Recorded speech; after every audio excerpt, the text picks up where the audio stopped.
This morning's scripture lesson comes from the Gospel according to Mark, and it's two healing stories. One is interrupted by the other.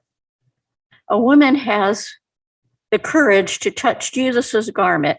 She would have been considered unclean and an outcast at that time, but she knew if she could get close enough to Jesus, she would be healed.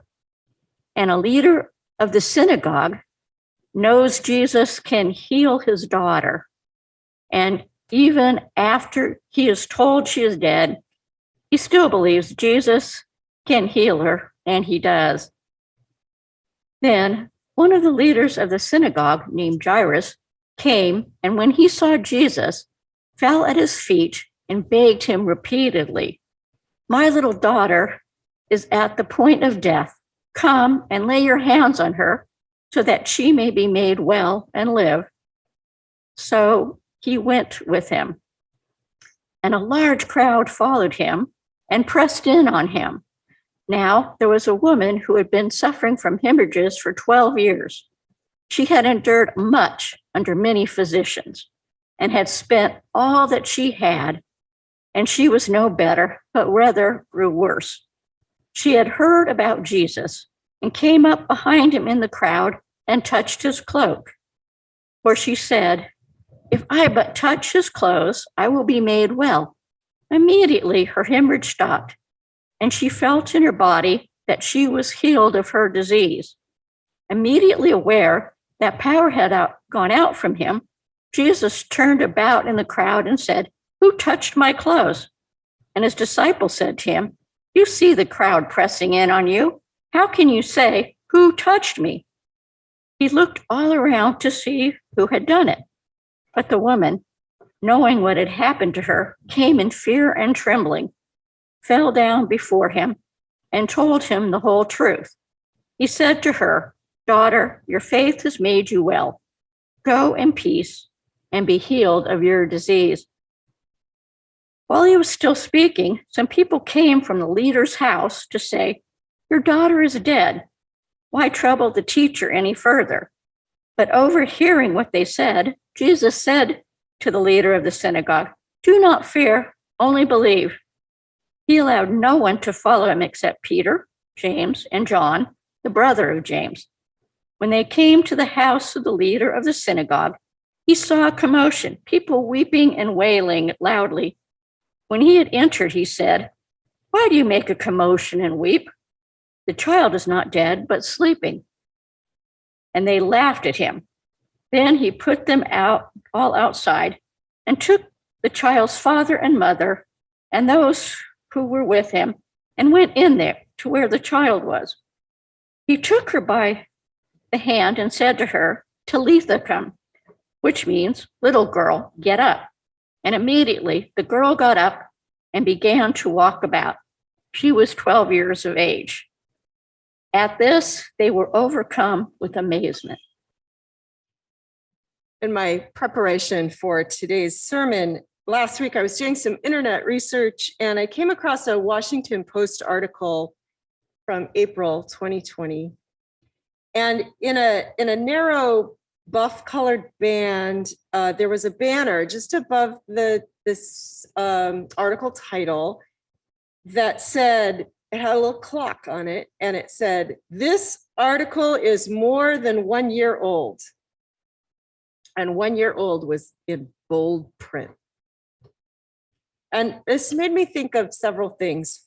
The first that it was that I was slightly offended.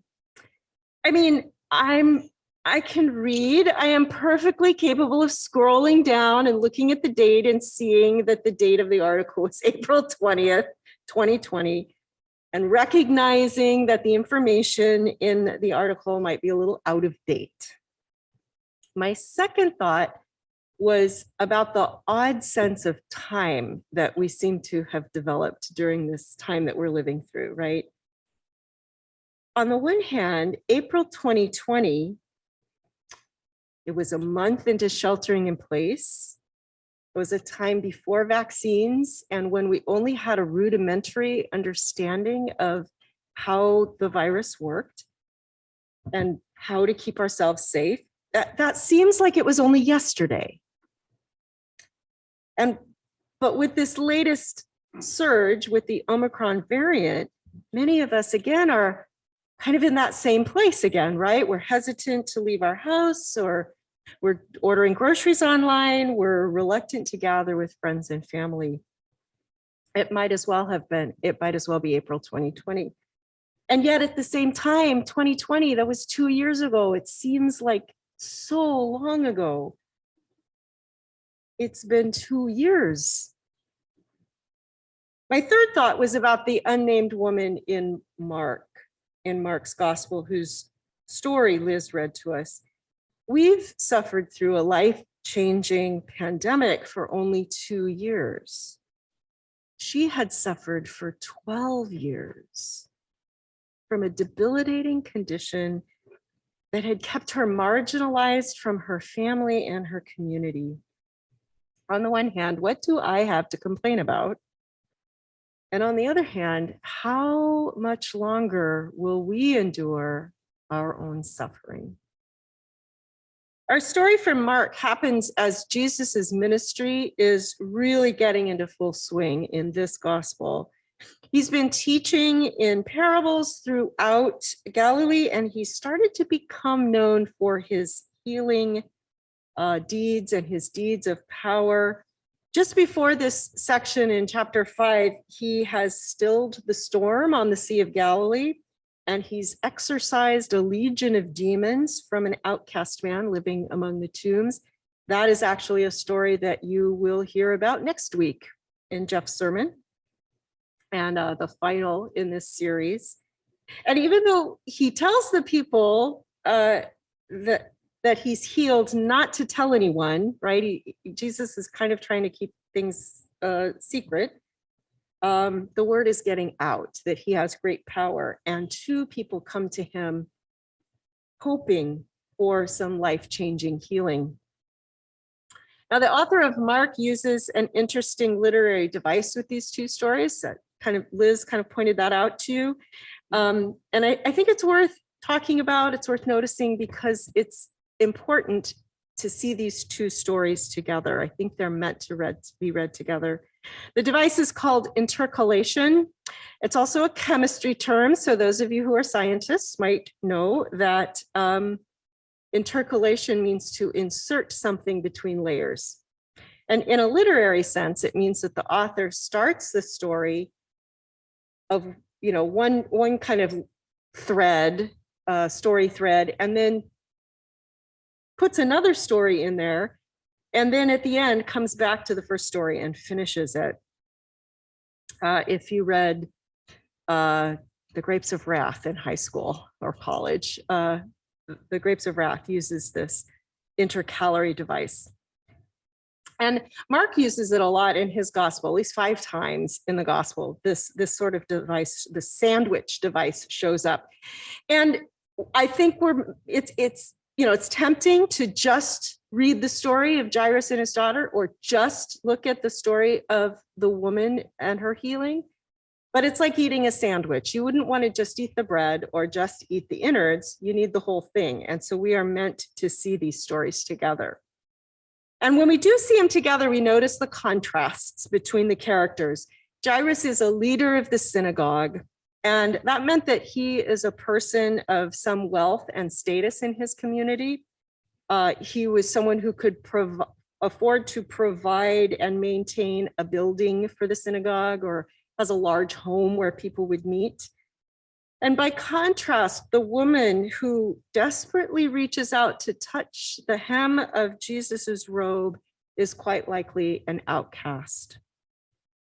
She has no name in the story, though that's not unusual for women in the Bible to be unnamed. And all that we know is that she's described as being someone who's been bleeding for 12 years. She spent all her money on doctors and healers, and she's now destitute and desperate for healing. And her physical ailment is only part of the problem. That would be bad enough, right? But in Jewish law, she was a woman who's bleeding, who's menstruating, is considered unclean until her menstruation is over. And so she would not be able to touch anyone or touch anything that somebody else would be touching, because those people or those things would then be unclean and would need to go through a healing ritual, a cleansing ritual, in order to be clean again. So she wouldn't have been able to participate in her community. She wouldn't have been able to enter the temple. She wouldn't have been able to participate in religious rituals. She was violating taboos just by being out in this crowd where people might come into contact with her. And she was certainly violating the rules by reaching out to touch Jesus. Now, the woman couldn't be any more different from Jairus or his daughter, a beloved child of the community leader.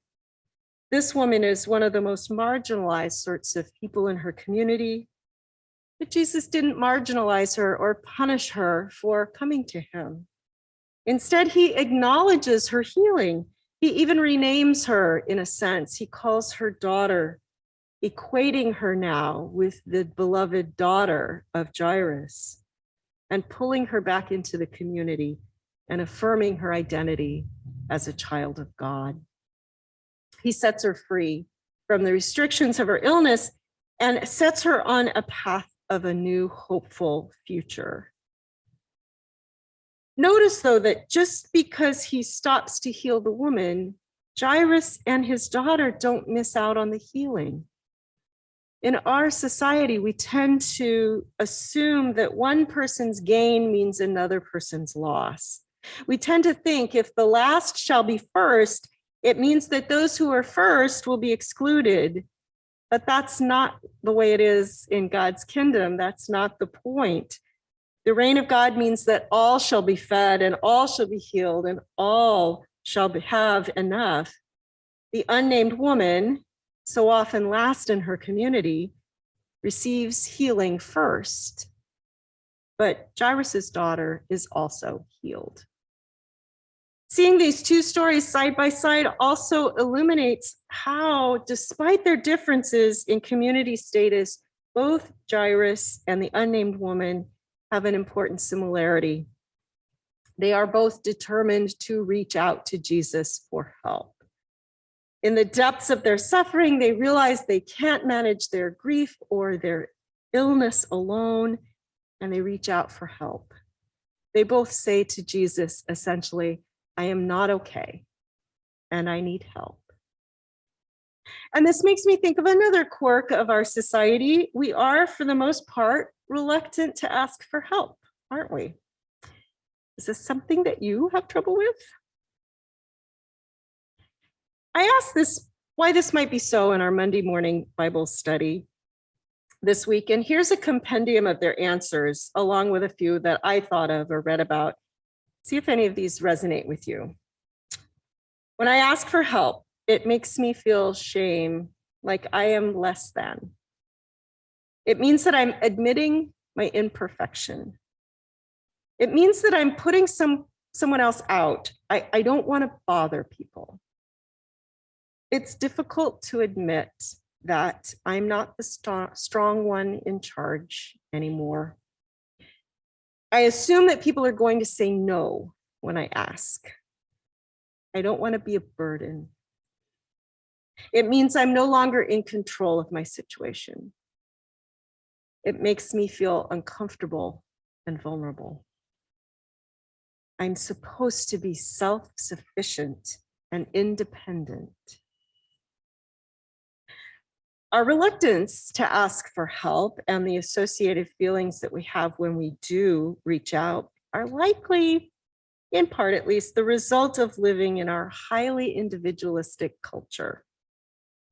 Individualistic cultures, like those in the United States and many Western European countries, stress the needs of the individual over the needs of the group as a whole.